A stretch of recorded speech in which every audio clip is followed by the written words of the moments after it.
No niin, hyvää huomenta tuolta Pipefestin aamutelevisiosta. Kuule, tännehän me lähdettiin sitten tiimin kanssa nyt ensimmäisiä tämmöisiä tiimipäiviä viettämään ja kuule Vuoraslahden tietä ja Kainuun jylhissä maisemissa keskellä metsää. Hyvin eksoottista, hyvin eksoottista.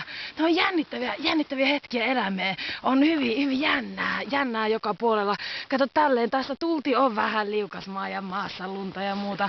No siis tuoltahan se sitten tuli ja niin kuin näette, niin tännehän se sitten sujahti. Tässä Julia Luukinen, hyvää huomenta. Mitä sä haluaisit kommentoida?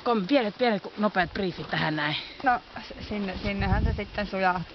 Joo, sinne sujahti. Miltä nyt tuntuu? Miten tästä ongelmasta selvitään? No ei tässä kyllä oikein tiedä, että itseä vain nauraa. Että... Joo, se on kyllä hyvin jännä, mutta mitä sä ottaisi porukalla vaan tuosta veettäisi tämän auton ulos tuolta noin? Niin kyllähän se siitä nousee, kun kyllä, kato, vaan. täällä ollaan treenattu koko talvi ja viime syksyn tätä vuotta varten, että kyllä nyt on riskiryhmä mukana. Kyllä. Kiitoksia hyvin paljon, tästä jatketaan Pipefestin muissa merkeissä.